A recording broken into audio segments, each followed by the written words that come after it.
May Allah subhanahu wa ta'ala grant us all goodness. I have a lot to say. There was something I'd want to say about the parrot.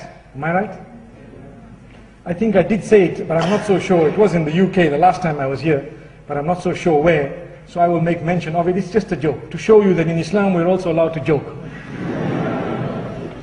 For as long as the joke is not about any race, not about any religion, no matter what, we're not allowed to draw a cartoon about even the Hindus or the idols, nothing. Allah says, لا تسبوا الذين يدعون من دون الله فيسبوا الله عدوا بغير علم. Don't ever mock at anyone worshipping gods and deities besides Allah. Those who are far astray, don't mock about their beliefs, never, because it will invite them to mock at your faith, at your expense, without knowledge. May Allah subhanahu wa ta'ala protect us. So, for as long as no religion, no race, it's just a light joke. May Allah subhanahu wa ta'ala grant us all goodness. And also we shouldn't be people who pick on others and so on. They say, or it is said, and this is a joke, that there was a parrot that could speak. And this joke, before I start, I must make mention, it's not against women, but it's against people who have pride in them, arrogance, haughtiness. According to us in Islam, even your surroundings can pick that up. Your surroundings bear witness for you or against you on the Day of Judgment. And these surroundings, amazingly, they pick up. They are either in harmony with you or against you.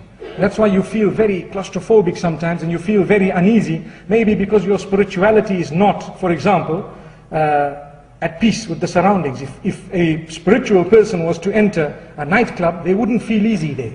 They would feel very, very, And the same applies if a person who has absolutely no spirituality, half drunk, wants to walk into the masjid, they wouldn't feel very easy there, although under certain conditions they might also experience the blessings of Allah there. So the parrot could speak, and it was for sale at the pet shop with a little window overseeing the pavement. And there was a lady walking with her friends, making a loud noise with her shoes down the aisle, lots of arrogance. Allah protect us. And the bird says, hey you, hey you. So everybody looks, where did this come from? They turned around and says, oh, this comes from this bird. Wow, you can talk. He says, yes. The bird says, yes. The parrot says, yes. So the parrot looks at this woman who was absolutely arrogant and says, you're ugly.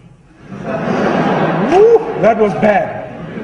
She was so embarrassed, very upset, naturally so, and she decided to walk away, blurting a few words and gone.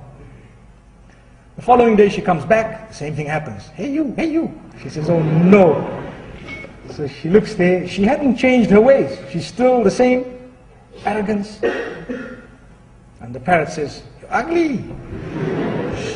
She decided, no, I'm going into this shop and I'm waiting for it to open and I want to take these guys to court. So she goes in and she starts tackling the owner. This parrot, I want to sue it for defamation. I want to sue it for this and for that and what. And the guy tries to explain, look, it's just a parrot and it won't happen and this. And then he calls the parrot in and says, you know what, this woman, don't you dare say you're ugly again. It's going to be a big problem, you see. It's going to be a big... So the parrot says, okay. So the woman was very, very excited. The following morning, obviously the parrot had undertaken not to say you're ugly again. Following morning, the woman walks down. Even more arrogance. Why? She's convinced that this parrot is now dead meat. Dead meat if it says anything. So she called up all her friends and says, right, we're all walking down the aisle together today. Okay, that's fine, let's go. And she walks with lots of arrogance. She hadn't changed. All she needed to do is just calm down a little bit. And the parrot would have left her. And the parrot's looking very scared, shaking, sees her walking past, doesn't say anything. And then suddenly, as she crosses, the parrot says, hey you, hey you. She says, what? She looks back and says, what? The parrot says, you know.